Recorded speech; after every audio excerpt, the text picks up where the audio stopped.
What would you do if someone stood towering over you, demanding your seat, insisting you didn't belong while an entire cabin watched in silence? On Flight 475, a black woman in a tailored emerald jacket sat quietly in 2A, her presence calm, dignified, unshaken. Across from her, a white man grew louder, angrier, throwing accusations like daggers. His voice echoed through first class. His words dripped with entitlement, and yet she did not move. She did not shout back.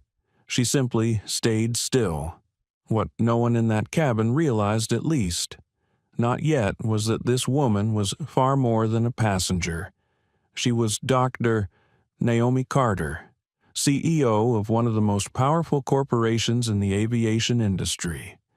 And that night, her silence, her truth, would shake not just the flight, but an entire system built on bias. Would you have spoken up, or would you have stayed silent, like so many around her? This is not just a story about a stolen seat.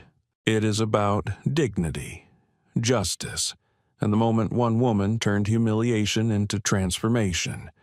If this story matters to you, don't forget to like, share, and subscribe so you never miss the moments that make us question and change the world.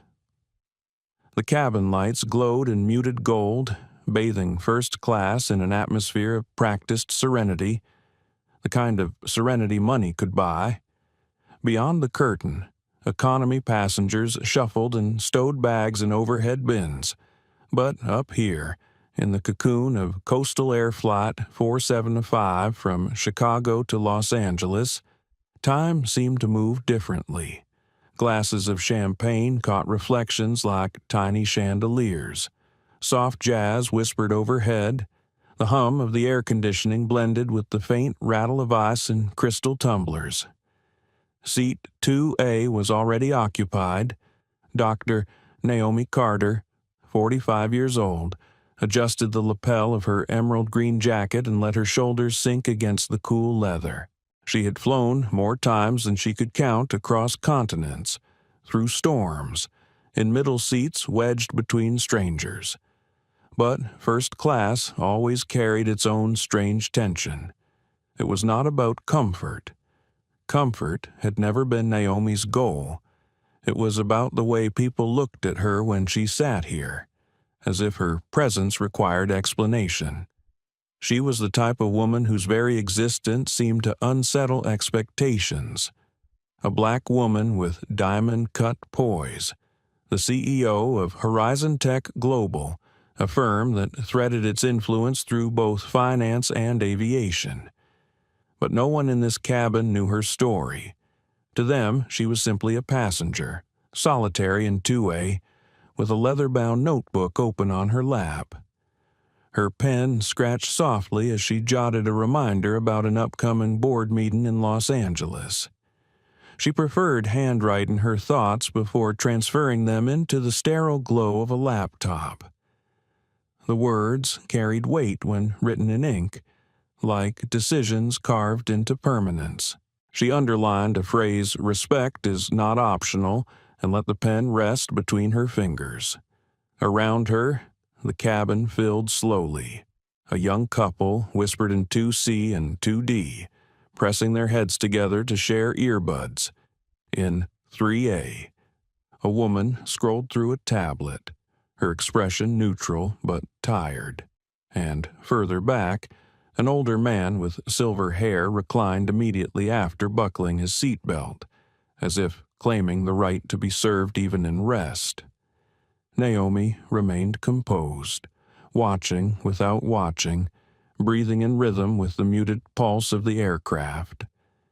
She had learned long ago that silence could be her greatest ally, that, in rooms where voices grew sharp, her calm unsettled those who sought to diminish her.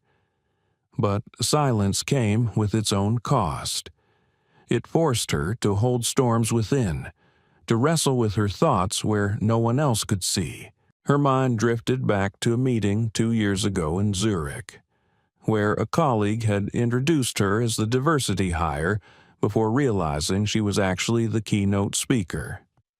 She had smiled, kept her tone measured, and delivered the address that made investors double their stake in Horizon Tech. The colleague had never apologized. He hadn't needed to. The impact had already been written into the air between them. Naomi traced her finger across the stitched edge of her notebook, centering herself. That was the past. Tonight was simply another flight. Chicago to Los Angeles. 3 hours in the air.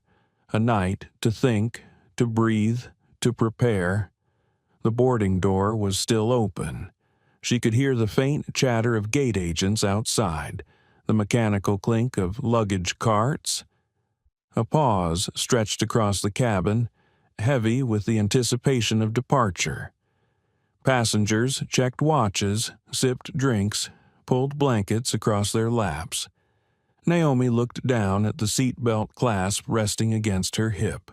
There was something grounding about fastening it, a ritual she never overlooked. She tightened it across her waist and inhaled deeply. She thought about her daughter, Simone, texting her earlier that evening. "Safe travels. Mom, call me when you land." Naomi smiled faintly at the memory. Simone was 16, restless, impatient with the world, convinced her mother was indestructible. Naomi knew better. Strength was not the absence of fear. Strength was carrying fear with you and choosing to move anyway. The overhead speakers crackled. A flight attendant's voice measured, rehearsed, welcomed passengers, reminding them of luggage storage and boarding procedures. Naomi closed her eyes for a brief moment, listening to the cadence, professional, polite, a language of order and authority, the calm before the storm.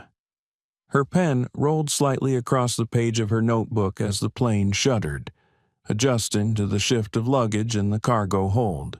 She caught it with her fingertips, turning it slowly, watching the ink glimmer under the cabin light. A line from her notes stared back. Silence carries weight. Her gaze shifted toward the aisle, where the shadows of boarding passengers lengthened and contracted with each movement. She exhaled softly, unaware that within minutes the fragile serenity of seat 2A would fracture. For now, though, she remained anchored in stillness. The quiet hum of first class wrapped around her. Fragile, deceptive, almost sacred. In that quiet, Naomi Carter prepared herself not for the flight ahead, but for the battle she could not yet see forming just beyond the aisle. The boarding door gave a heavy thud as another wave of passengers filed into the cabin. Naomi Carter shifted only slightly in her seat, closing her notebook and resting it neatly on the armrest. She could sense when energy in a room changed. Years of boardrooms had trained her to notice the moment calm shifted into friction. It happened quickly. A voice broke through the low murmur of conversation, sharp and insistent. "Excuse me, that's my seat." The words rang louder than they should have in a space meant for quiet. A man loomed over Naomi, his cheeks flushed from either exertion or irritation. He held a boarding pass clutched tightly in one hand, the paper already crumpled from his grip. Naomi lifted her gaze slowly. The man was tall, mid-50s, with thinning blonde hair that refused to stay flat against his scalp. His polo shirt carried sweat stains near the collar, and the smell of cologne mixed with impatience. His eyes darted around the cabin as if searching for allies before locking back onto her. "This is seat 2A. I booked it months ago. You're in my place." The hum of the cabin dulled. Conversations tapered off.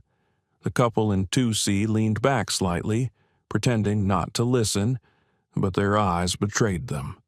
The veteran in 4C, Henry Walker shifted in his seat, arms crossing over his chest. His jaw tightened. Naomi said nothing. Her hands remained resting on her notebook, fingers relaxed. She had been here before, though never in this exact way. Confrontations had a rhythm. They often began with disbelief, escalated to entitlement, and sometimes, if unchecked, boiled over into insult. The man's voice rose. "Look, lady, I don't know what mix-up put you here, but this is my seat. Some people just don't understand how seating works. First class isn't for everyone, you know." The words hung like smoke. Gasps rippled softly through the rows. Naomi's posture never faltered. She met his gaze with quiet steadiness, her silence drawing sharper contrast to his growing agitation. From 3D, a woman named Maya Desai paused mid-keystroke on her laptop. She had been catching up on emails before the red-eye flight. Now she lifted her phone almost instinctively. She had seen enough online clips to recognize when a moment was about to explode. Her thumb tapped Instagram Live. 0 viewers. Then 3. Then 10. The counter ticked upward. Naomi finally adjusted her position, crossing one leg over the other, the fabric of her emerald jacket catching the dim light. She placed her notebook inside her leather tote with deliberate calm. The man mistook her silence for retreat and pressed harder. "Don't just sit there staring. Move. I have a meeting in tomorrow morning, and I am not wasting my time." He waved his boarding pass near her face like a weapon. Naomi breathed in slowly. She thought about her daughter again, the text she had sent only an hour earlier. "Safe travels, Mom." Her instinct was to de-escalate, to move quietly, but another voice inside reminded her that this was not simply about a seat. It was about visibility, about dignity, about the unspoken rules that dictated who was believed first and who was doubted by default. She let silence linger, a silence that unsettled the man more than argument would have. He huffed, shifting his weight from one foot to the other. Passengers began whispering. The couple in 3B bent toward each other. Someone in 5A whispered audibly, "What's going on?" Richard Lawson, though Naomi did not yet know his name, leaned closer until his shadow stretched across her lap. His voice sharpened, almost gleeful in its condescension. "Look, I don't know where you borrowed that fancy jacket from, but people like you don't just stroll into first class. So, let's make this easy. Get up before this gets embarrassing." The jab landed. Naomi felt a tightening in her jaw, the first visible crack in her stillness. She inhaled again, steadying herself, measuring her response, but still she remained seated. In row 4C, Henry Walker muttered under his breath. He had seen power plays before, in mess halls and war zones. He knew the smell of arrogance when it filled a room. His arms crossed tighter, but he stayed quiet for now, waiting to see how the scene unfolded. Maya's phone counter ticked to 40, then 60. Comments began flashing across the screen. "Who is she? This looks bad. Is he serious? Keep recording." Naomi's silence stretched until it filled the space more than the man shouting did. Passengers began shifting in their seats, not just curious but uncomfortable. A woman in 3C frowned, whispering to her husband. Another passenger discreetly angled his own phone toward the confrontation. Richard leaned even closer. "You're holding up the whole flight. Don't think your quiet act makes you special. This seat is mine. I earned it. Now move." Naomi finally spoke, her voice low and calm but carrying across the cabin. "I'm comfortable here." The simplicity of her words cut sharper than any argument. Gasps rippled again. The quiet authority unsettled him. Maya's live stream counter jumped past 100. Comments exploded. She's calm, wow. This is not okay. Racist vibes all over. Stay strong, Queen.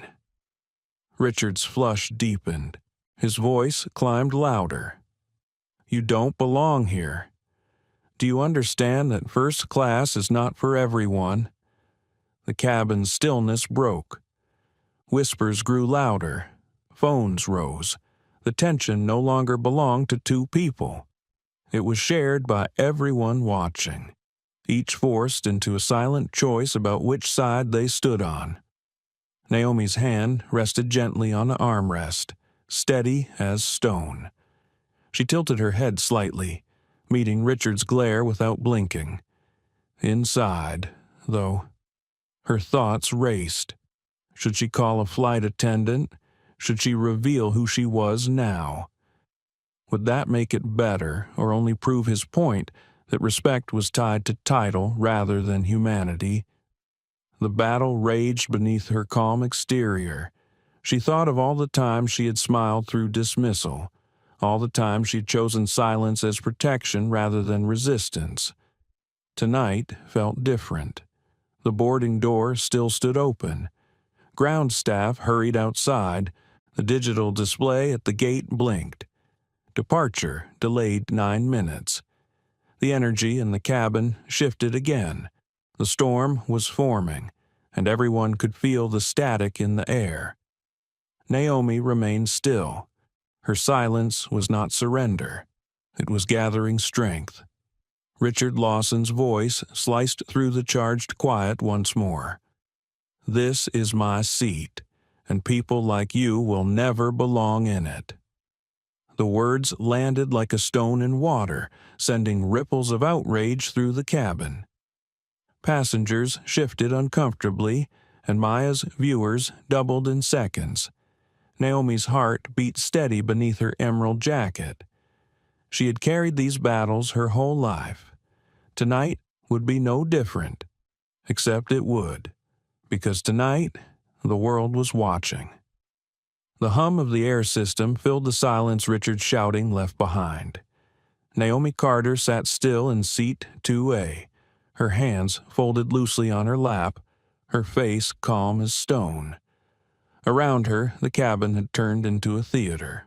Every pair of eyes in first class was drawn to her and the man looming above, as if the whole flight were waiting for the next line in a drama they hadn't paid to see.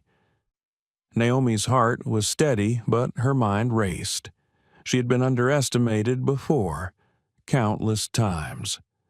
She remembered walking into a corporate retreat in Aspen where an executive asked her if she was there to take notes for the men. She had smiled and taken her seat at the head of the table. That memory flickered now. The sting of being unseen never fully disappeared. Tonight she felt the same sting sharpening in the air around her. But this time, the witnesses were not just a few arrogant colleagues. Dozens of passengers were watching. Phones were recording. She pressed her palm against the notebook still in her tote bag, feeling the outline of its leather cover beneath the fabric. Her instinct told her to stay quiet a moment longer. Silence was not absence. It was presence, amplified. She wanted the weight of this man's words to linger where everyone could hear their ugliness. Richard Lawson hovered, shifting impatiently, eyes narrowing at her lack of reaction. He thrived on obedience, on the quick compliance of people who moved when he barked. Naomi's stillness frustrated him, but more than that, it unsettled him. From row 3D, Maya Desai kept her phone steady. Her live stream counter rolled upward. 150 viewers, 200. Comments scrolled so quickly she barely read them, but she caught phrases. She's so composed. This feels racist. He said people like you don't belong. Keep filming.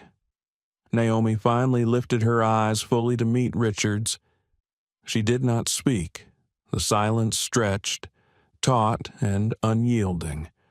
Richard cleared his throat and barked louder, trying to reclaim dominance. "Look, I don't know what game you're playing, but you're holding everyone up. Do you realize that this is ridiculous? I paid for this seat. You're in the wrong place." The retired Navy veteran in 4C shifted forward, arms uncrossing. His name was Henry Walker.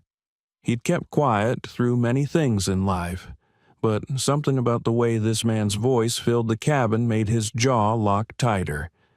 He glanced at Naomi, then at Richard, and then back again, weighing whether to speak. Not yet. Not until the line was crossed further. Naomi's thoughts churned. She imagined what Simone would say if she could see this.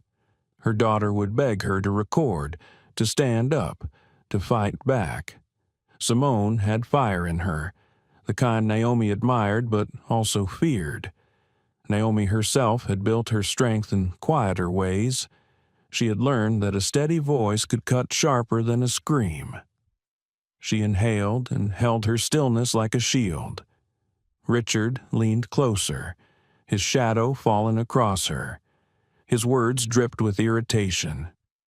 "You're wasting my time, and everyone else's. Do you want me to call the crew? Because I will." Phones tilted discreetly. More passengers began recording. The collective hush grew thick, like a courtroom waiting for a verdict. Naomi adjusted the cuff of her sleeve. A gesture so small, yet so deliberate, it commanded attention. Her silence was no longer just resistance. It was strategy. Maya whispered into her phone for her live audience. "She hasn't said more than a sentence and he's unraveling. Look at him. This is exactly what we see all the time. But now it's happening on a plane." Her voice trembled with both outrage and awe. Naomi's inner voice pressed against her composure. She remembered another incident, years ago, at a luxury hotel in Miami. She had been standing in the VIP line when a man cut in front of her, insisting she must be in the wrong place. She had let him speak, let his arrogance pile higher before presenting her platinum membership card. His face had drained then, too, but the scar of that moment stayed. Tonight felt heavier, because tonight the attack was not private. It was public, broadcast through lenses and screens. The murmurs grew. A passenger whispered, "Why isn't she saying anything?" Another hissed softly, "Because she doesn't have to." Richard snapped his fingers at the flight attendant walking past the curtain.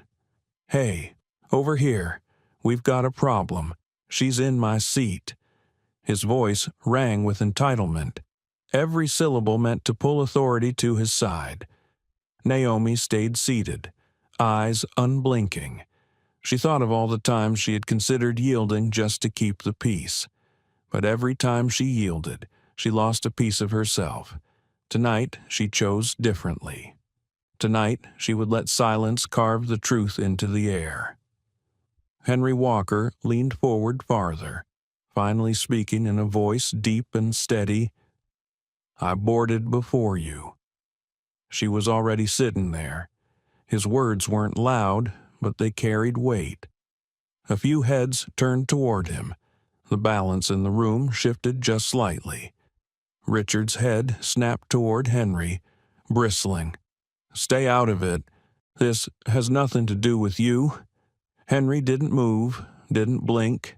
It does when someone's being treated unfairly. The words lingered. For the first time, Richard looked less certain.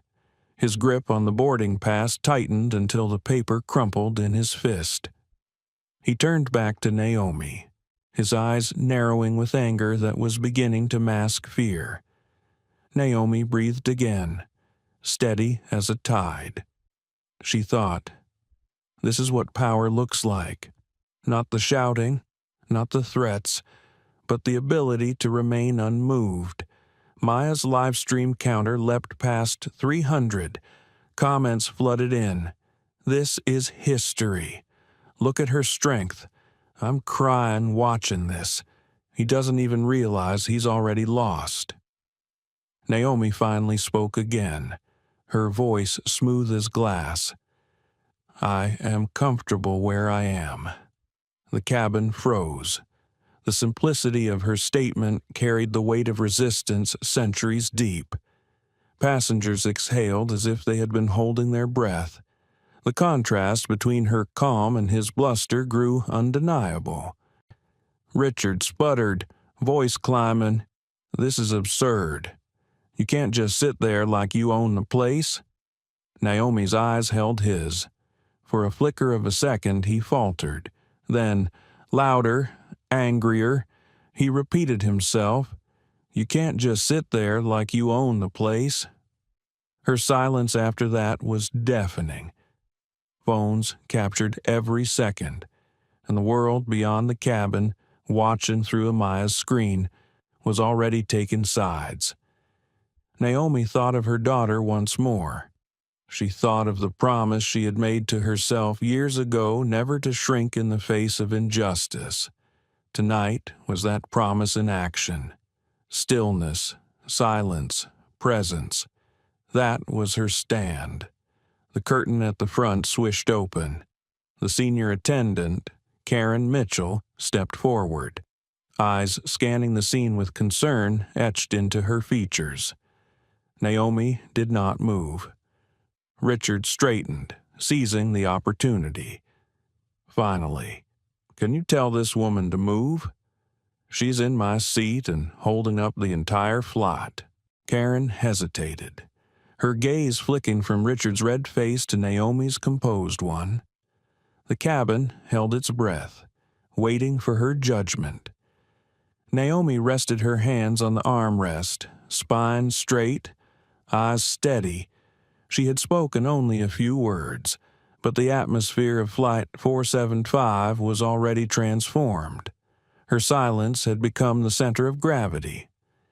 Karen Mitchell stepped fully into the aisle, her uniform neat, her smile rehearsed but strained. She had worked as a senior flight attendant for more than 20 years, long enough to know when tension threatened to derail a flight before it left the ground. Still, the sight before her unsettled her more than she wanted to admit. Richard Lawson stood flushed and bristling over seat 2A, his voice loud enough to carry to row 6. Dr. Naomi Carter sat in the seat, calm as ever, her back straight, her gaze level. Around them, the cabin buzzed with whispers and the muted glow of phones discreetly recording. Karen forced her voice into professional calm. "Sir, ma'am, is there a seating issue here?" Richard jumped at the chance to seize authority. "Yes, there is. She's in my seat. I've been patient long enough. This is supposed to be mine, and I don't have time for this nonsense." He shoved the crumpled boarding pass toward Karen, the paper trembling in his grip. Karen glanced at it quickly. 2A. She looked down at Naomi. "Ma'am, could I see your boarding pass as well?" Naomi did not rush. She reached into her tote, retrieved her ticket, and extended it with deliberate grace. Karen scanned it. The letters were clear. 2A. For a brief moment, Karen's brow furrowed, uncertainty flickering in her eyes. "Ma'am, this does show 2A, she said, her tone cautious. Richard barked immediately, leaning closer. "That's impossible. She must have taken someone else's. Look at her. She doesn't belong here. You've got to sort this out." The words were sharp enough to cut through the polite facade of the cabin. Several passengers gasped audibly. Henry Walker in 4C shook his head, his patience fraying. Maya Desai's phone counter ticked past 400, comments flooding faster than she could read. Unbelievable. He said she doesn't belong here. This is racism in plain sight. Naomi slid the boarding pass back into her bag with quiet precision. She did not look at Richard, only at Karen.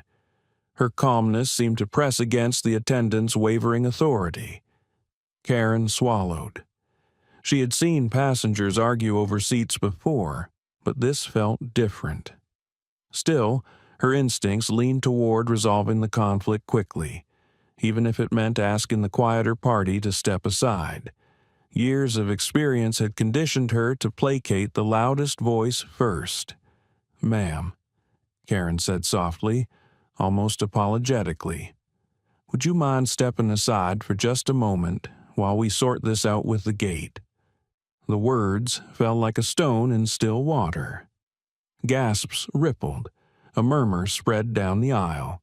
Henry Walker leaned forward in his seat, muttering just loud enough for those near him to hear. "She was seated when I boarded. She's not the problem here." Naomi's eyes lifted to meet Karen's. Her voice, when it came, was soft yet unyielding.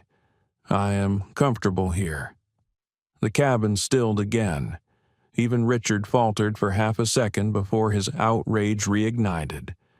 "This is ridiculous," he boomed. "You're holding us all up. Do you know how much my time is worth? I have a critical meeting in Los Angeles, and now we're stuck here because she refuses to move." His shadow fell across Naomi as he leaned closer, voice dripping with scorn. "Some people just don't know their place." The words struck like a slap. Phones caught every syllable. Maya's live-stream comments exploded. "Did he just say that this is disgusting? Keep recording." Naomi felt the sting in her chest, the familiar ache of being reduced to less than she was. She inhaled, fighting the old temptation to shrink back for the sake of peace.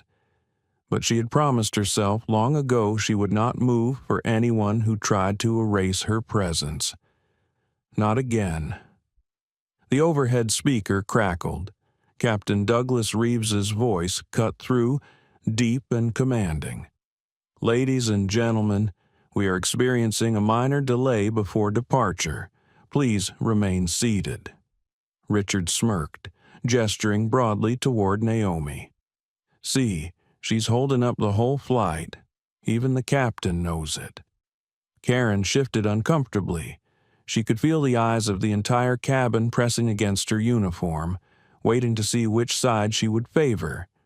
She glanced at Naomi, at Richard, then back again. The weight of her hesitation grew heavier by the second.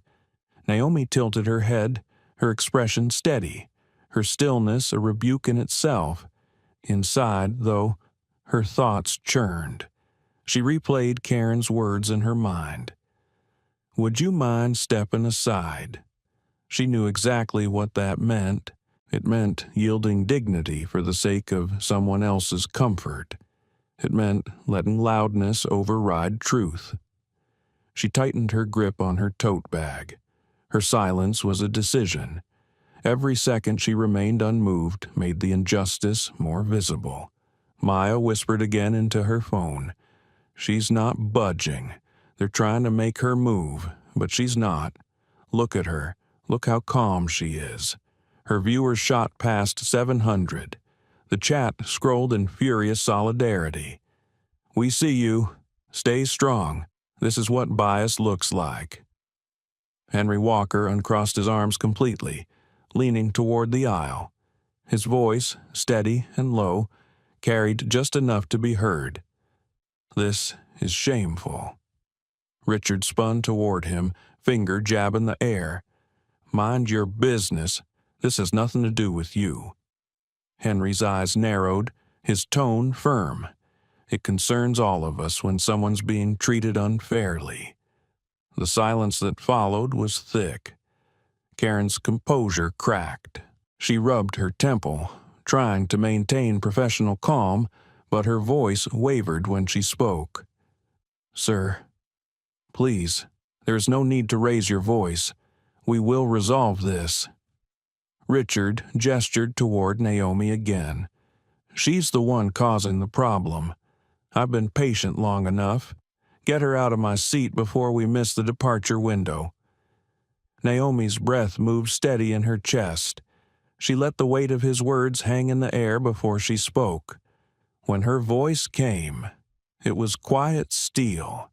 Respect is not optional. The phrase landed with such clarity that several passengers shifted uncomfortably in their seats. The air felt charged, alive with something larger than a seat dispute.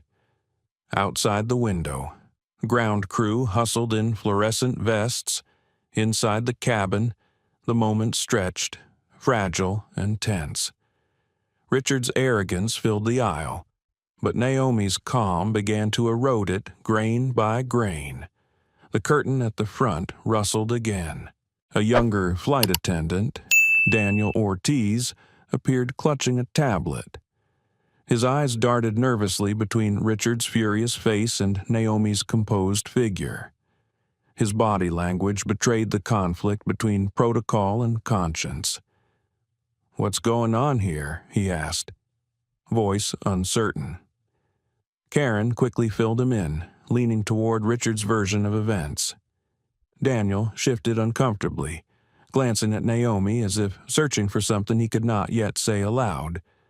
Naomi met his eyes with quiet steadiness, as though testing him, measuring whether he would choose procedure or justice. The passengers waited, phones recorded.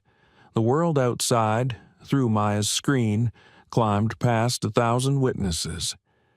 And Naomi Carter remained seated, her stillness more powerful than any command. Naomi Carter sat unmoving in seat 2A as the tension in the cabin swelled. The man beside her grew louder, his words slicing through the air like a dull blade. But her silence remained steady. On the surface, she looked immovable, the calm center of a storm. Inside, though, her heart and mind wrestled in a battle that no one else could see. She had been here before, not on this flight, not in this exact seat, but in this same space of being doubted, dismissed, underestimated. She could still remember the boardroom in Zurich where a junior executive had introduced her as an assistant rather than the keynote speaker. She could still recall the way the room shifted when she stood, announced her name, and walked to the podium. That day she had smiled through the sting, but the memory lingered like a scar. Now, on Flight 475, the scar was being pressed again. The cabin had become an audience, waiting for her to decide whether she would yield or resist. Every option carried risk. If she stood and stepped aside, the humiliation would be sharp but brief. The flight would go on, the shouting man would feel victorious, and the cabin would settle back into its rhythm. But she knew what that choice would cost. It would confirm every unspoken assumption that she did not belong, that she was expendable, that her silence was not power but surrender. If she resisted, if she stayed seated, the confrontation would deepen. The voices against her might multiply. The crew might side with him, as they already seemed inclined to do. She could be escorted off the plane, her dignity stripped in front of strangers, her image broadcast through phones to an online world that might not understand. Her fingers pressed into the leather of her tote. She felt the cool edge of her notebook beneath them. She had written words earlier in the evening, words that now echoed in her mind like a vow. Respect is not optional. Her throat tightened. She thought of Simone again, her daughter waiting in Los Angeles. Simone, with her restless energy and fiery belief in justice. Simone would tell her to stand tall, to fight back, to make her presence undeniable. But Naomi also knew her daughter feared for her. She remembered the night Simone had cried after a teacher accused her of cheating simply because her answers were too precise. Naomi had held her close and whispered, "Sometimes the world doubts us before we even speak, but that doubt is not truth. You carry truth in who you are." Naomi breathed in deeply. Tonight was not only her battle, tonight was for Simone too. Her mind flickered to her parents, to the stories they told of marching and protests decades earlier, of facing water hoses and insults hurled in the streets. They had taught her to walk with dignity, to hold her head high, to never let another person's ignorance dictate her worth. Her father once told her, "Stillness is strength. Naomi, when you do not move, you make the world shift around you." She heard that voice now, even above the bluster of Richard Lawson. The cabin rustled with tension. Phones tilted. Maya Desai's live stream counter passed 1,500 viewers. Comments scrolled across her screen like a chorus. "We see you. Stand your ground. This is bigger than one seat." Naomi closed her eyes for a moment, letting the sound of the cabin wash over her. She could feel every stare pressing against her skin. Some curious, some supportive, some skeptical.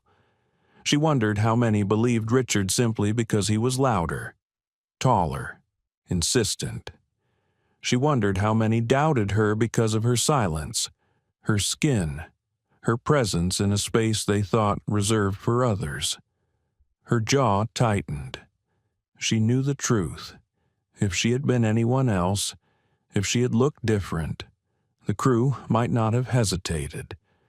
Karen Mitchell might not have asked her to step aside. The captain might not already be preparing to intervene. She was living a truth she had known her whole life, but rarely witnessed so plainly that bias did not always shout. Sometimes it whispered through hesitation. Sometimes it showed itself in the tilt of a decision. Naomi's mind tugged at her options again. Yield or resist. Peace or dignity. She remembered an investor dinner years ago when she had been seated at the far end of the table, intentionally distanced from the center of power.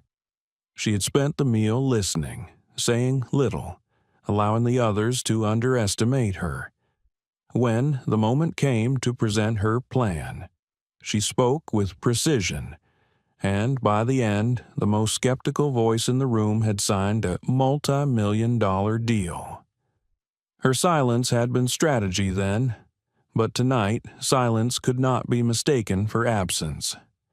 Tonight silence had to be presence. Richard leaned closer, his voice dripping venom. "This is my seat. Stop pretending. You're embarrassing yourself." The sting of his words landed, but Naomi did not flinch. She allowed the silence to grow heavier.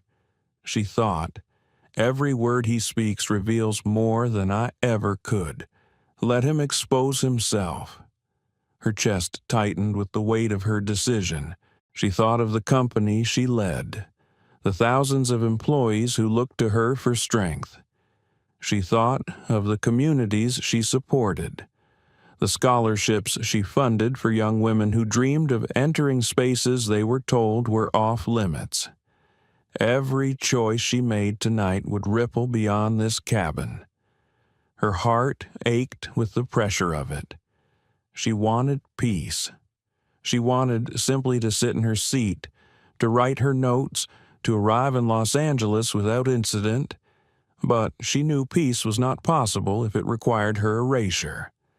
Her father's voice echoed again. "Stillness is strength." Naomi opened her eyes. She adjusted her posture, spine straight, chin lifted just slightly. The gesture was small, but the cabin felt it. Her presence grew heavier, undeniable. She was not moving. Karen Mitchell shifted uncomfortably in the aisle, caught between duty and conscience. Daniel Ortiz glanced at her tablet, then at Naomi, then back again, as if weighing his own courage. Henry Walker in 4C leaned farther forward, ready to speak if needed. Inside Naomi, the storm calmed. The decision was made. She would not yield. Not tonight. Not for him. Not for anyone who thought her place was less valid than theirs.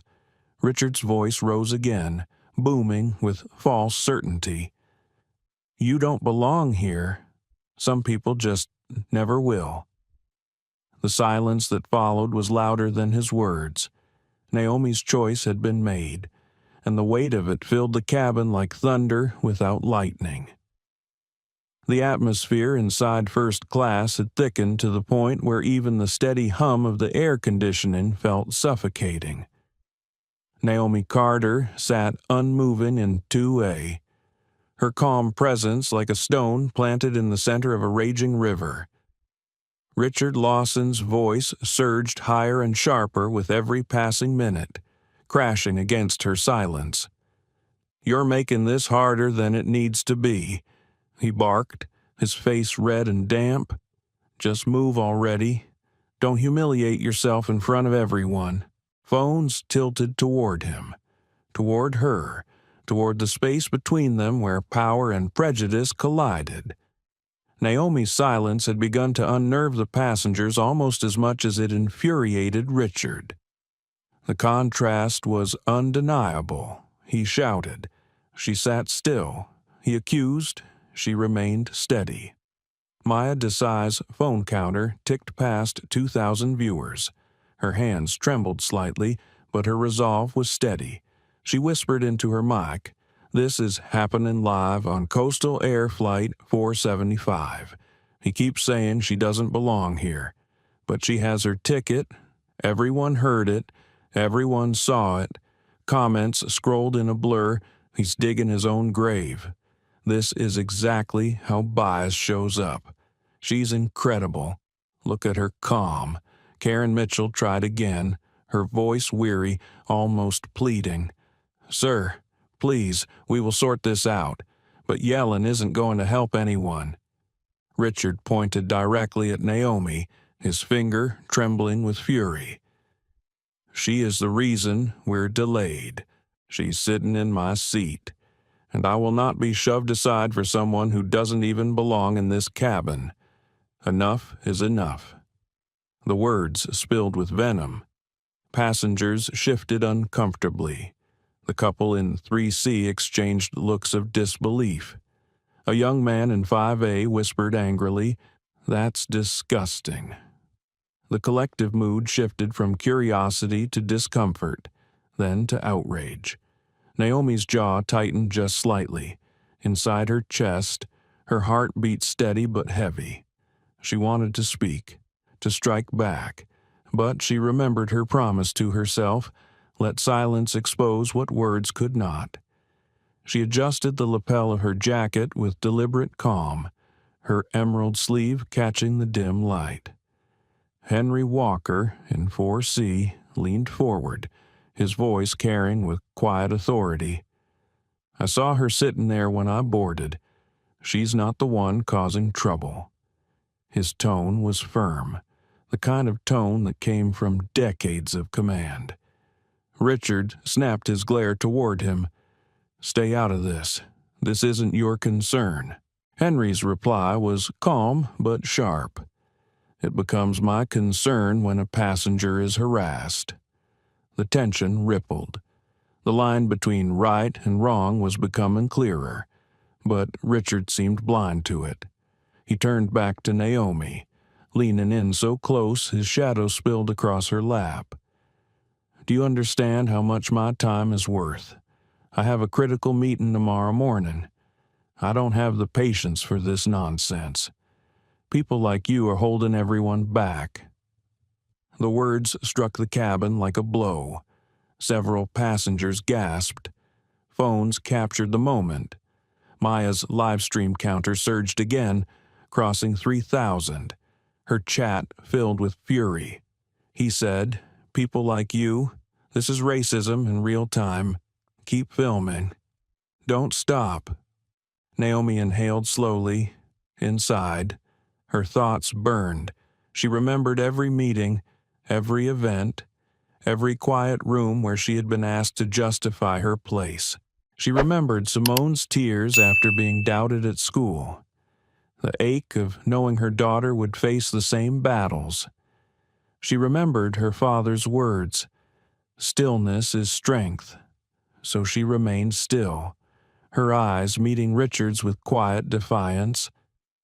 Karen rubbed her temple, torn between protocol and conscience. Daniel Ortiz stood frozen near the aisle, his tablet clutched to his chest. His eyes darted between Naomi and Richard, his conscience pressing against the weight of procedure. The overhead curtain swished again. This time it was not another attendant. It was the captain himself. Captain Douglas Reeves strode down the aisle with the kind of presence that drew silence in his wake. His uniform was crisp, his expression stern, his patience already thin from the delay. He stopped beside Karen, his eyes scanning the tense scene before him. Richard stood tall, sweat glistening on his forehead. Naomi sat calm and composed, her tote resting neatly by her side. "What's happening here?" the captain demanded, his voice low but commanding. Karen hurried to summarize. "Seat dispute, Captain. Both claim 2A. Her words, though neutral on the surface, carried an almost imperceptible tilt toward Richard, as if years of habit pulled her to side with the louder voice. The captain's gaze lingered on Richard, then on Naomi. He studied her stillness, her quiet posture, then returned his attention to Richard's fury. Something in his face hardened, but his words carried the weight of bias dressed as authority. "Ma'am," he said, addressing Naomi with a forced politeness, "I'll need you to step off the plane while we sort this out at the gate." Gasps broke through the cabin. Even Karen blinked in surprise at the bluntness. Richard's smirk spread wide, satisfaction spilling from the corners of his mouth. Finally, he thought, victory. Naomi's chest tightened. Inside, a storm raged. She had expected this. She had seen it coming from the moment Karen asked her to step aside. She knew how authority worked when bias leaned its hand, but hearing it spoken aloud, being asked to leave her rightful place while the man who insulted her stood tall with smug relief, it stung in a way she could not easily describe. Passengers murmured, some with outrage, others with disbelief. Henry Walker's jaw clenched tighter, his hand gripping the armrest as if to stop himself from standing. Maya whispered into her phone, her voice trembling with fury. "They're asking her to leave. She has the right seat. Everyone knows it, but they're siding with him anyway. This is bias on full display." Naomi's silence deepened, her choice pressing against her chest like armor. She rose slowly, every movement deliberate, graceful, undeniable. Her emerald jacket caught the low cabin light as she reached for her tote. She did not step into the aisle. She stood firm, her presence commanding the space. Maya's livestream counter shot higher, 5,000, then 6. Comments flooded. "Don't let them push her out. This is history unfolding. She's standing, but she's not moving." Richard chuckled smugly. "Finally, maybe now we can leave. I told you she didn't belong here." His arrogance spilled over the aisle like a stench. Naomi's lips curved into the faintest smile. Not the smile of surrender, but the smile of someone who knew the balance was about to shift. She adjusted her tote in her hand, her eyes steady on the captain. The silence in the cabin grew unbearable, heavy as stone. Every passenger, every phone, every screen waited for her next move. The cabin of Flight 475 was frozen in a strange silence, the kind that follows thunder before the rain falls. Naomi Carter stood slowly, emerald jacket catching the muted glow of the overhead lights. Her movements were deliberate, as if every second carried intention. She lifted her tote and set it gently on the seat beside her. Richard Lawson leaned back, arms crossed, his smirk widening as though he had finally won. "About time," he muttered, voice dripping with satisfaction. "We can finally get this flight moving." But Naomi did not step into the aisle. She did not move toward the exit. Instead, she unfastened the clasps of her tote with measured precision. The metallic click echoed across the cabin like the striking of a gavel. Dozens of passengers held their breath, phones angled forward, recording from every possible perspective. Naomi withdrew a sleek leather folder, understated in design but marked with the unmistakable seal of Horizon Tech Global. She did not rush. She let the weight of the moment build, her silence commanding more attention than Richard's shouting ever had. She held the folder out to Captain Reeves. "Read it," she said softly, her voice calm but carrying to every corner of the cabin. The captain hesitated, glancing briefly at Richard, then back at Naomi. The hesitation itself was telling. Finally, he reached for the folder, opening it with the caution of a man who sensed he was about to lose control of the narrative. The first page carried weight heavier than paper. His eyes scanned the document, and as he read, the sternness drained from his face. His posture stiffened, his grip on the folder tightening. Karen Mitchell leaned closer, reading over his shoulder, her lips parted slightly, her eyes widening. "Oh my God," she whispered before she could stop herself. Richard bristled, impatient. "What is it? What's she showing you? Some desperate stunt?" His voice cracked with irritation.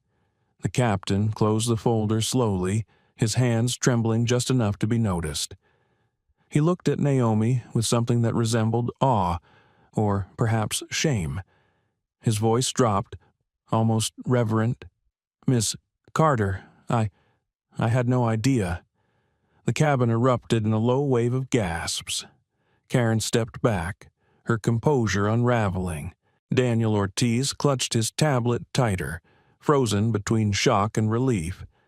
Maya's phone caught every reaction, her live stream exploding past 10,000 viewers. Comments flew across her screen in capital letters. "Who is she?" The captain looks terrified. What did she show him? "This is huge," Richard scoffed, his smirk faltering but his pride unwilling to let go. "This is ridiculous. She's bluffing. Some piece of paper isn't going to change the fact that she's in my seat." Naomi returned the folder to her tote with deliberate care. Then she lifted her chin, her voice steady, every syllable sharp as glass. "My name is Dr. Naomi Carter. I am the Chief Executive Officer of Horizon Tech Global." The effect was immediate. Gasps surged again. Passengers fumbled with their phones, pulling up articles, headlines, Forbes profiles that confirmed her words. Horizon Tech Global was a household name, a multinational powerhouse with investments across industries, including aviation. Naomi's eyes locked on Richard. "And Horizon Tech Global holds a controlling stake in coastal air." The statement landed like thunder. For a beat, silence consumed the cabin. Then whispers erupted, rising like a tide. "She owns the airline. He picked the wrong fight. This is unbelievable." Maya's live stream surged past 15,000. Comments flooded. "She owns the airline. Legendary. This man is done." Richard's face drained of color. His jaw opened, but no words came. Finally, he sputtered, clinging to the last threads of denial. That doesn't mean anything. You still don't belong in my seat." Naomi tilted her head slightly, her calm cutting deeper than any raised voice. "You assumed I did not belong here. You raised your voice. You tried to have me removed from a seat on an airline I own." The words hung like a sentence passed in a courtroom. The captain lowered his head. Shame evident. Karen's hands twisted nervously at her waist. Daniel's eyes darted downward, guilt painting his features.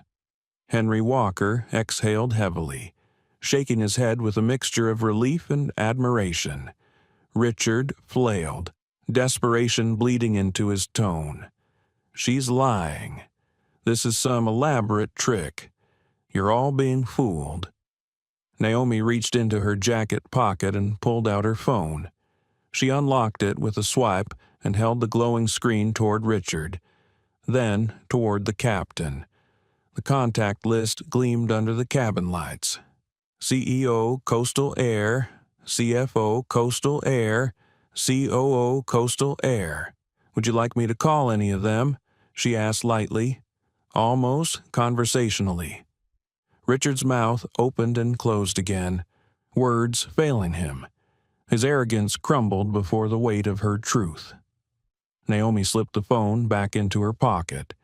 She turned her attention to the captain, her voice calm but commanding. "Do not apologize to me because of who I am. The truth is that if you had not known, you would have treated me as disposable. That is the problem, and every person in this cabin witnessed it." A ripple of discomfort spread through the passengers. Some lowered their eyes. Others looked at Naomi with newfound respect, the weight of her words settling on them like a stone they could not ignore. Maya's live stream exploded. "She's right. This is how bias works. I'm crying. She's teaching them all in real time. This is bigger than a flight." Naomi's gaze returned to Richard, whose shoulders slumped as his bravado drained. His lips trembled. "Please," he muttered, voice cracking. I didn't know." Naomi's reply was merciless in its simplicity. "You didn't need to know who I was to treat me with basic respect." The cabin was silent. Phones recorded. The truth had been spoken, and there was no unhearing it.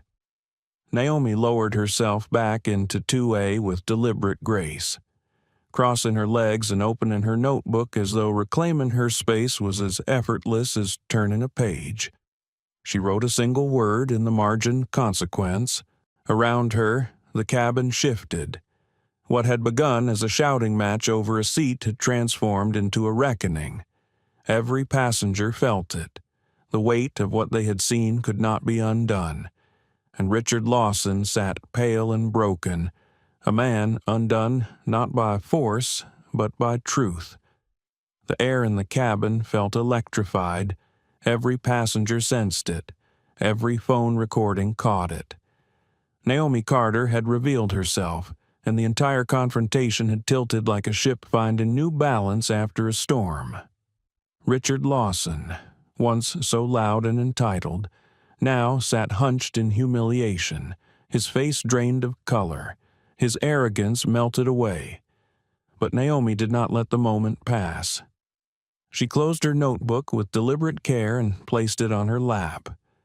Her gaze moved past Richard, past the passengers who whispered in awe, and settled firmly on the flight crew standing near her row. Captain Reeves still held the folder he had closed moments earlier. His jaw was tight, his face pale. Karen Mitchell stood with her hands twisted at her waist. Her earlier confidence shattered. Daniel Ortiz gripped his tablet like a lifeline, his eyes filled with something between shame and recognition. Naomi's voice came low, measured, but it carried across the cabin with the weight of authority. Do not apologize to me because of who I am. Apologies spoken only when power is revealed are meaningless. What I want to know is this. How do you intend to correct what just happened here tonight? The words sliced through the silence. Passengers shifted, uncomfortable. The crew froze. Karen opened her mouth, closed it, then tried again. Ms. Carter. I never meant to. Naomi lifted a hand slightly, silencing her. Intent is irrelevant. What matters is impact. The impact of your actions tonight was clear. You sided with the man who shouted. You asked me to step aside even though my boarding pass was correct. That is not procedure. That is bias. And everyone in this cabin witnessed it. Karen's face flushed. Her lips quivered. I only wanted to resolve the situation quickly. Naomi's tone sharpened, though her volume never rose. At the cost of my dignity, at the cost of reinforcing his entitlement, efficiency is no excuse for injustice. The words struck like thunder. Passengers looked down at their hands, unwilling to meet her gaze. Henry Walker nodded slowly, his arms crossed again, his expression grim. Naomi turned to Daniel, whose eyes darted away. And you stood by silently while lies were spoken over me.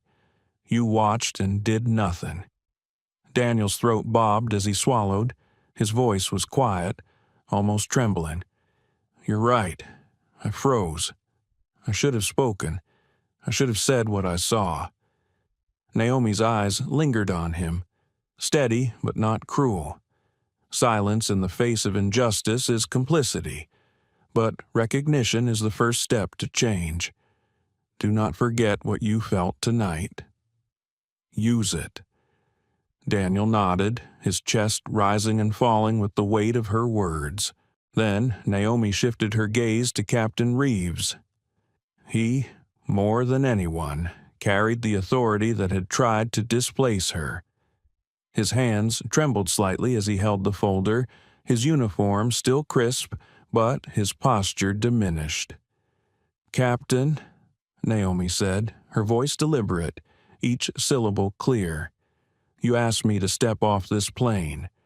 You sided with his voice over my stillness. Tell me, would you have made the same decision if I looked like him? The question hung heavy, undeniable. The captain's face tightened. He glanced at Richard, then at Naomi, then at the sea of passengers who waited for his response. His lips parted, but no words came.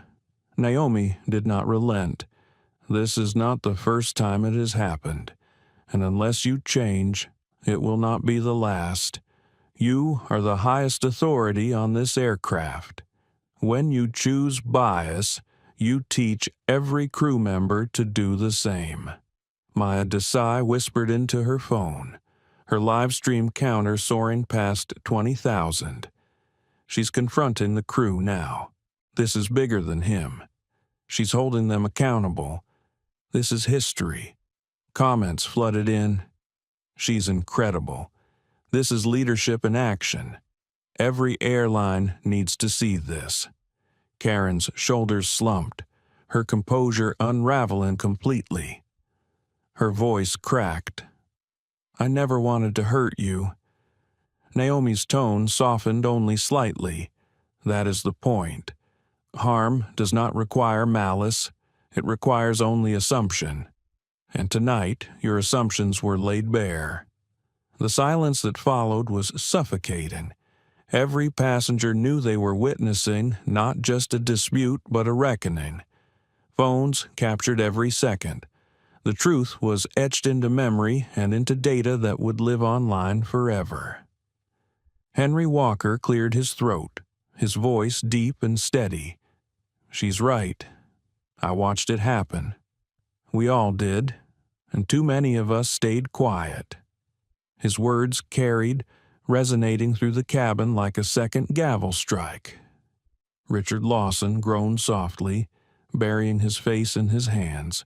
The man who had once filled the space with arrogance now seemed small, diminished, consumed by the weight of consequence. Naomi let the silence linger a moment longer. Then she straightened her spine, her emerald jacket gleaming in the dim light. Change will not come from silence. It will come from accountability. Tonight you will begin that work. The captain nodded weakly, shame burning in his cheeks. Karen lowered her gaze to the carpet. Daniel pressed his lips together, his face pale but resolute. Naomi turned slightly toward the passengers. And you, every one of you, you saw, you heard, you recorded. You cannot pretend you did not witness what unfolded in this cabin. Silence from any of you would make you complicit too. Do not waste what you saw tonight. Let it change how you act tomorrow. The words washed over the rows.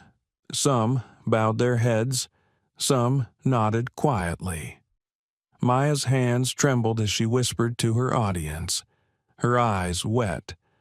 I'll never forget this moment. None of us will. Naomi lowered herself back into 2A, crossing her legs, reclaiming her seat as though nothing had ever threatened it. But the truth was clear. Nothing was the same anymore. Richard Lawson sat broken in 3B. The crew stood humbled in the aisle. The passengers sat shaken, reflecting. And Naomi Carter, with stillness and truth, had transformed a cabin into a courtroom, and a confrontation into a lesson that would echo far beyond this flight. Richard Lawson sat slumped in his seat, his once bright arrogance drained into pale defeat. The smirk that had curled his lips earlier was gone. His hands shook slightly as he rubbed his forehead, sweat clinging to his temples. The man who had once filled the cabin with his voice now looked like a figure shrinking under his own shadow. Naomi Carter leaned slightly toward him, her posture still composed, her voice low but sharp enough to reach every ear in the cabin. You assumed that, because of my skin, my place here was less valid than yours. You weaponized your voice, your size, your entitlement. You tried to erase me. You created chaos in this cabin. You delayed this flight. And you did it all because you could not imagine that I belonged. Richard's lips parted as though he wanted to speak, but the words caught in his throat. He glanced around, searching for allies in the rows around him, but found only eyes staring back, cold or condemning. No one would save him now. Naomi's gaze never wavered. Tell me, Mr. Lawson, what gave you the right to believe you owned this space more than I did? Richard swallowed hard. I thought I didn't know who you were. His voice cracked, thin and desperate. Naomi's reply came with the calm precision of a scalpel. That is exactly the point. You should not need to know who I am to treat me with basic respect.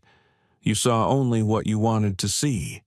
You judged me not by the ticket in my hand, but by the color of my skin. And tonight, the entire world has seen it too. Phones tilted closer. Maya Desai's live stream surged past 30,000 viewers. Comments scrolled furiously. She's dismantling him piece by piece. This is justice in real time. He has no defense. Richard's hands trembled as he tried again. Please, I didn't mean. I just thought Naomi interrupted smoothly, her voice carrying more weight than any outburst could. You meant every word you said. You told me I didn't belong. You told me to move.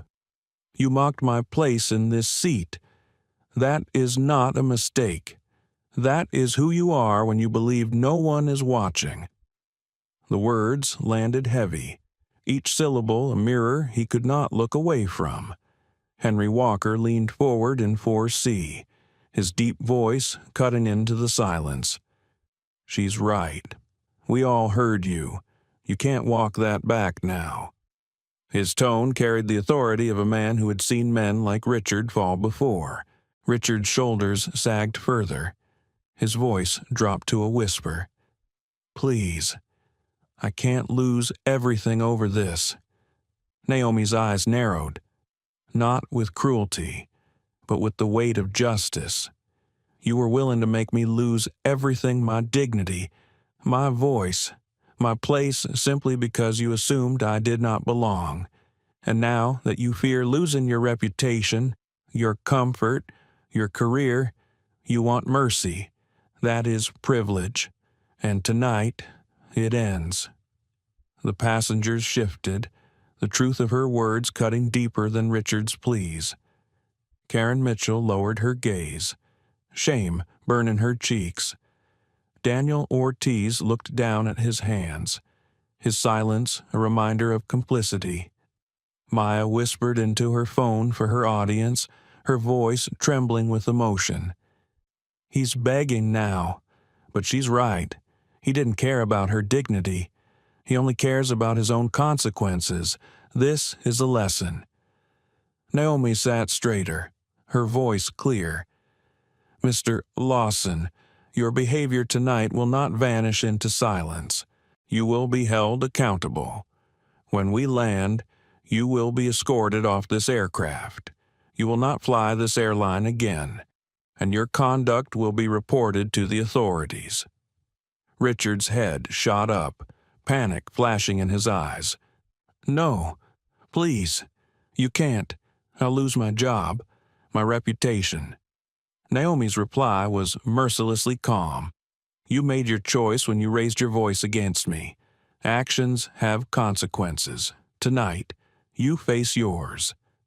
The cabin was silent. Every passenger felt the gravity of what was happening. Phones captured every second. Maya's live-stream comments poured in like a flood. "This is accountability. He's being banned live on camera. This is bigger than a flight. This is justice." Richard's face crumpled, his bravado shattered. He pressed his hand against his face, his body folded into the seat as if he wanted to disappear. But there was no disappearing. Not tonight. Naomi looked past him, her gaze sweeping across the cabin. "Let this be clear. Dignity is not optional. Respect is not negotiable. And silence will not protect those who perpetuate harm.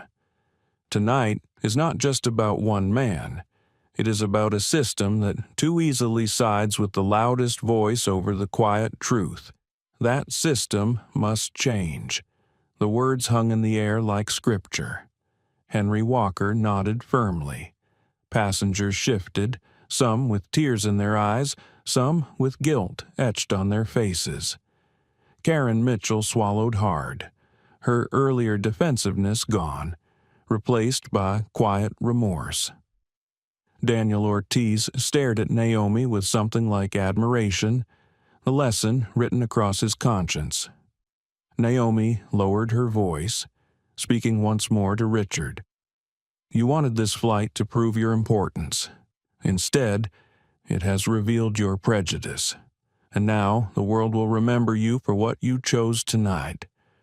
Richard shook his head, his voice a whisper. "Please, I was wrong. I didn't know." Naomi's reply was final. "You did not need to know who I was. You only needed to know who I am, a human being deserving of respect. That is the lesson you refused to learn. Now you will learn it through consequence." The silence that followed was suffocating, final. Richard Lawson slumped, defeated, broken not by violence but by truth laid bare.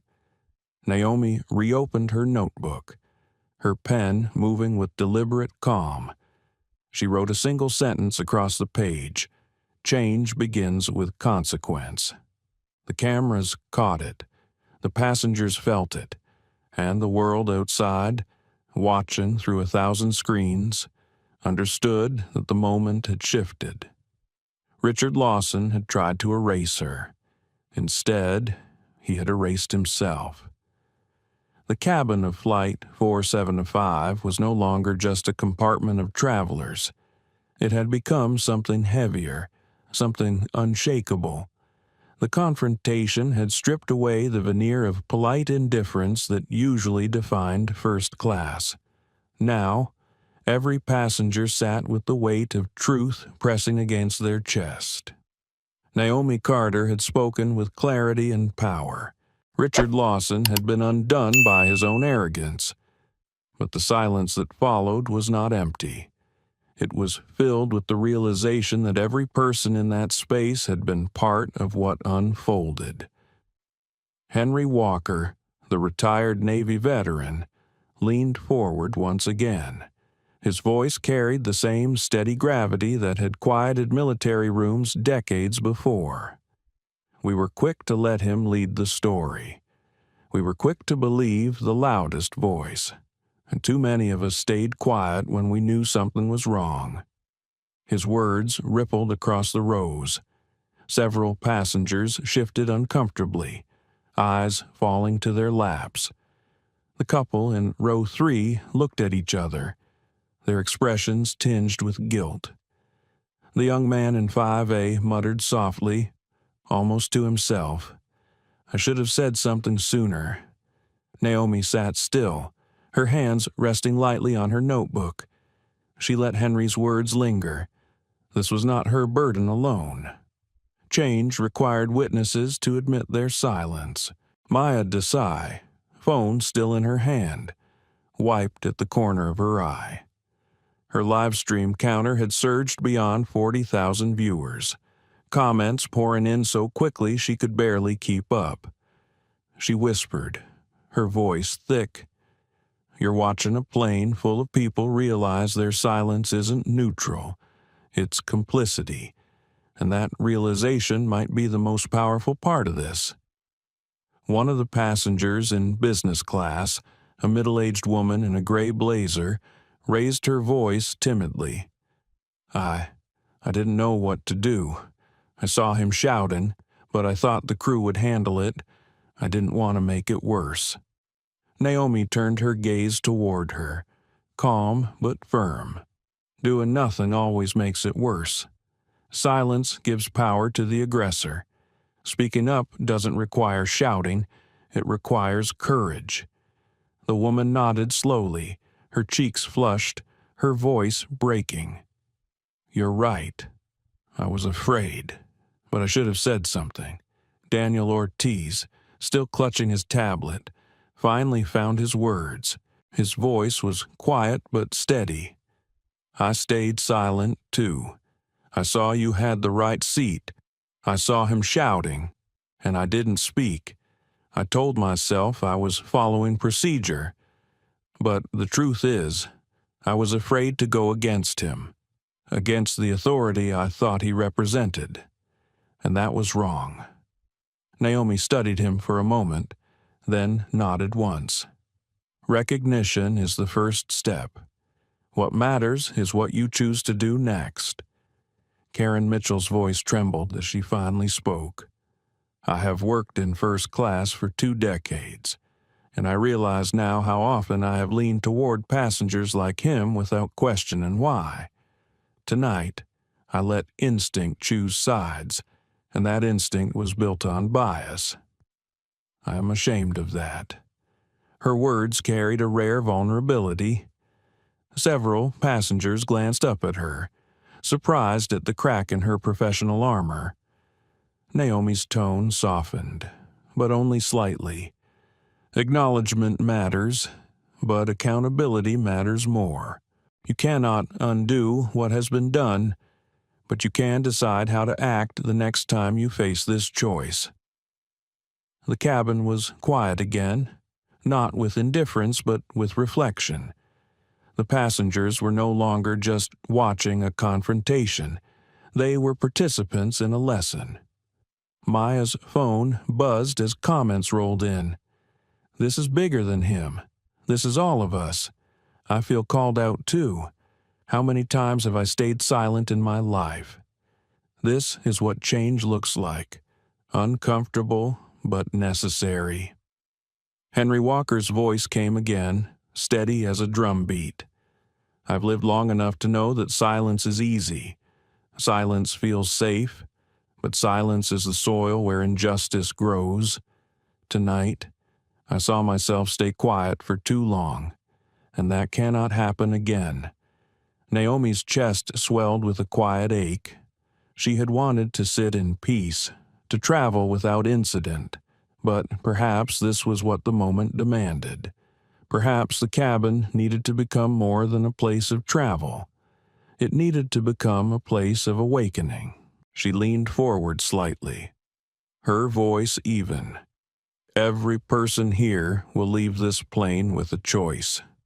You can walk away saying you saw a spectacle, a confrontation, or you can walk away knowing you saw truth about the world we live in and about yourselves. What you do with that truth will define whether tonight meant anything at all. The silence that followed was no longer empty. It was filled with resolve, with quiet nods, with the shifting weight of people deciding they could not return to the way things were. Richard Lawson sat slumped in 3B, his face hidden in his hands. His collapse was part of the lesson. But Naomi knew the moment was not about him anymore. It was about the dozens of witnesses who had learned something about themselves tonight. Karen lifted her chin slightly, tears pooling at the corners of her eyes. I will not forget this. I will make sure my crew does not forget this. We need to unlearn what we thought was instinct and replace it with justice. Daniel's voice followed, steadier now. I promise I will never stay silent again. Naomi studied them both. She saw sincerity, but she also knew that words alone were fragile. Still, change had to start somewhere, and sometimes it started with uncomfortable truths spoken aloud. Maya lowered her phone briefly and spoke not to her live stream but to the cabin itself. You all know this is already out there. Thousands of people have seen what happened tonight, and thousands more will see it tomorrow. But the real story isn't just about her, it's about all of us, sitting here, realizing how easy it is to look away. That's the story the world needs to hear. Naomi exhaled slowly. She glanced around the cabin, her eyes sweeping over the faces of strangers who no longer felt like strangers. They were bound now by what they had witnessed, by the mirror they had been forced to look into. She lifted her notebook once again and wrote a single line. Witnessing is a responsibility. Phones caught the moment, the scratch of the pen on paper, the quiet strength in her hand, and somewhere deep in the hearts of those who watched, both inside the plane and across the live stream, something shifted. Flight 475 was still grounded on the runway. But in the stillness of that cabin, an entire culture had begun to move. The cabin of Flight 475 was hushed, not with the quiet of sleep, but with the stillness of reckoning. Every passenger sat in reflection, their eyes lowered or fixed on Naomi Carter, who had reclaimed her seat with calm precision. Richard Lawson remained folded into himself, silent, pale, his arrogance extinguished. The crew lingered in the aisle, chastened and subdued. Naomi let the silence stretch for another breath, then another, before she spoke again. Her voice was calm, clear, steady as a line of steel. This is not the end of what has happened tonight. Apologies spoken in the moment are easy, but accountability requires more. And that is what I expect from every one of you. Captain Douglas Reeves stood straighter, though his shoulders sagged under the weight of her words. His voice, usually commanding, now carried hesitation. Ms. Carter, I accept full responsibility. I asked you to leave your seat when I should have verified the truth. I was wrong." Naomi's eyes met his, unwavering, acknowledging it matters. "But I ask you, Captain, what will you do to ensure it never happens again? What will you do so that the next black woman sitting quietly in her seat is not treated as disposable?" The captain's mouth tightened. He swallowed, then nodded slowly.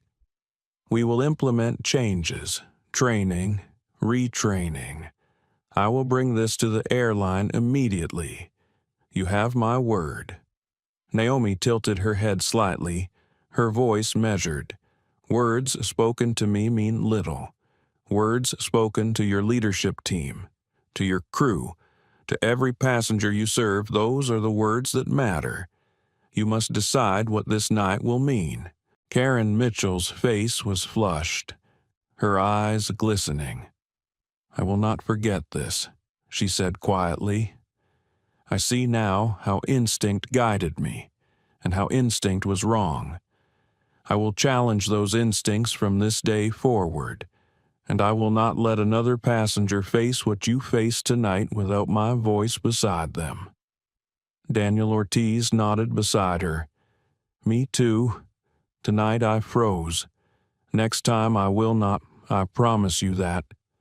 Naomi regarded them both, her expression even. "Do not promise me. Promise yourselves. Promise the people who will come after me, the ones who may not have a platform or a title or the weight of an audience watching. Protect them even when the world is not recording." The words landed like stone in water, rippling outward. Several passengers shifted in their seats, nodding quietly. One by one, voices began to speak. A woman in business class raised her hand slightly, as though asking permission. "I teach at a university. I tell my students to speak up. But tonight I stayed silent until it was safe. That will not happen again. I owe it to them and to myself to be braver than I was tonight." A man in 5A leaned forward, his voice thick. "I thought it wasn't my place, but watching you stand firm, it showed me silence isn't neutral. It sides with the aggressor. I will carry that lesson."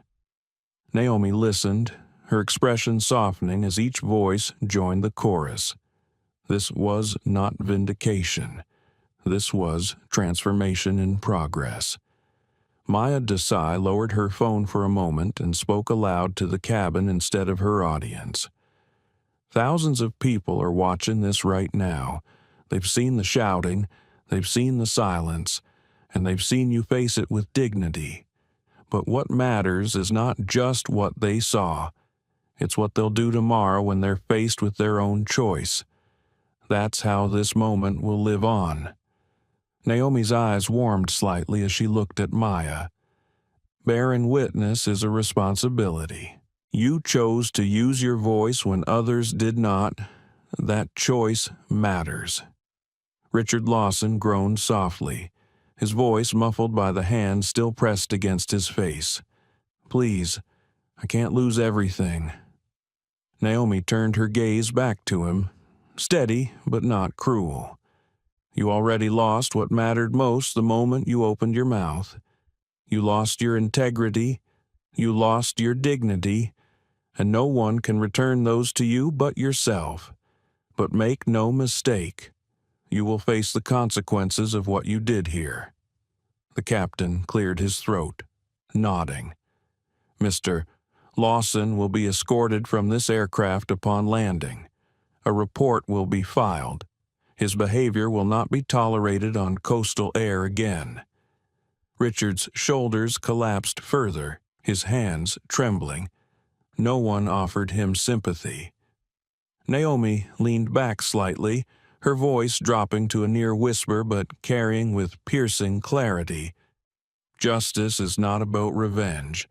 It is about change. Tonight, change began in this cabin. Let it not end here. The words settled over the passengers like a final verdict. Phones tilted, capturing her expression, her composure, the calm certainty in her eyes. Henry Walker finally spoke again, his voice strong. This was more than a seat. This was a reminder of who we choose to be when it matters most. I will carry that reminder with me, and I hope everyone else here will too. The passengers murmured agreement. The earlier atmosphere of tension and fear had shifted. It was still heavy, but heavy with meaning, with purpose, with a resolve that had not been there before. Naomi lifted her notebook one final time and wrote another line. Respect must become the default, not the exception. She underlined the words once, slowly, as though etching them into the future. Maya raised her phone again, whispering into the mic. This is the line that will stay with me. Respect must become the default, not the exception. Her comment section erupted with affirmation, thousands of viewers echoing the sentence like a mantra. Naomi closed the notebook gently, her fingers resting on its cover. She exhaled, long and slow, the weight of the night pressing against her shoulders but not crushing her. She knew this was only the beginning. The true work would come after, in boardrooms, in training sessions, in quiet interactions unseen by any camera. But tonight had lit a fire. Tonight had revealed truth. And truth, once revealed, could not be hidden again. The captain stepped back, his voice subdued. We will prepare for departure. Thank you for your patience. But the words felt hollow, as though he too knew that patience was not the story of the night. Justice was. The passengers settled back into their seats, though none returned to the comfortable detachment they had carried before. Something irreversible had happened. They were no longer just travelers. They were witnesses, and witnesses bore responsibility. Naomi closed her eyes briefly, her father's voice echoing once more in her mind. Stillness is strength. She had been still, and the world had shifted around her, as the engines hummed to life and the plane prepared to leave the ground. The cabin carried with it not only passengers but the weight of a truth too heavy to forget. Months later, the story of Flight 475 was no longer just a viral clip on social media. It had become a catalyst. It lived in headlines, in boardrooms, in training manuals, and in the quiet reflections of those who had been there that night. The cabin confrontation had grown into something larger than the flight itself. It had become a movement. At Horizon Tech Global's headquarters, Naomi Carter stepped through the glass atrium with her usual unshakable calm. Her emerald jacket was replaced today with a tailored navy suit, her heels clicking steadily against the polished floor. The walls were adorned with posters from the company's latest initiative, launched in partnership with Coastal Air. The slogan was simple but powerful: dignity in flight. Inside the boardroom, executives gathered around a long mahogany table as the Vice President of Diversity and Inclusion, Carmen Ruiz, presented the quarterly report.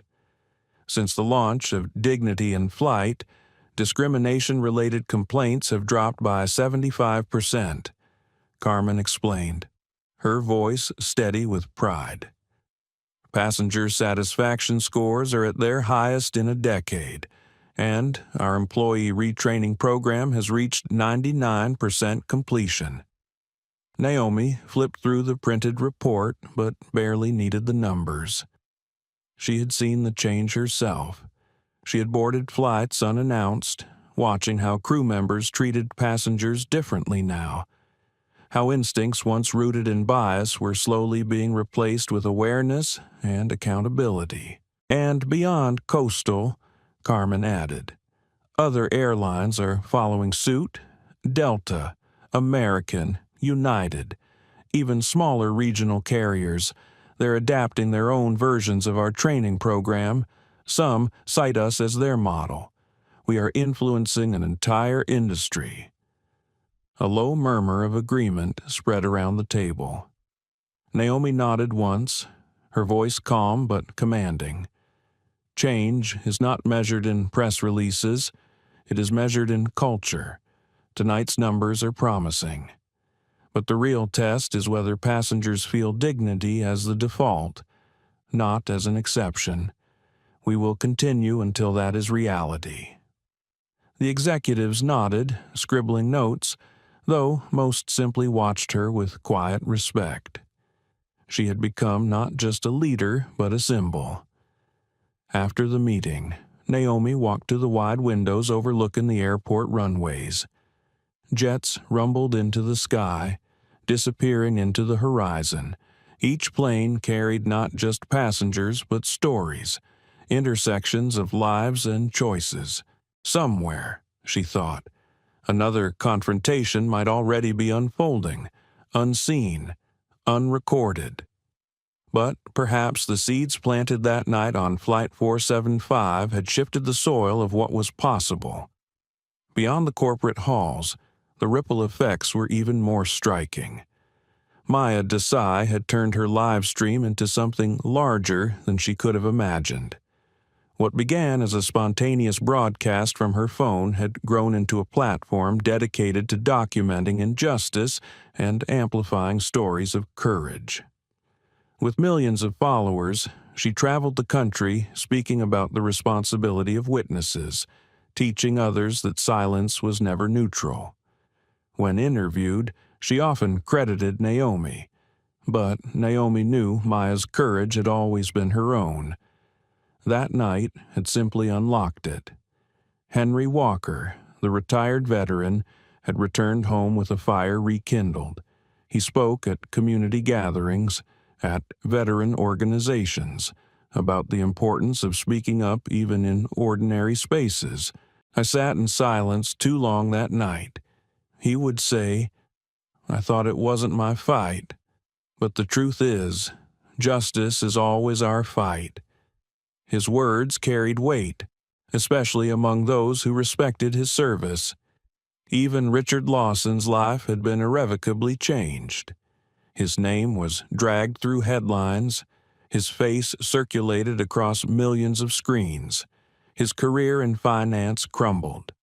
At first, he hid in bitterness, railing against what he called cancel culture, but slowly, painfully, stripped of excuses, he began to face the truth.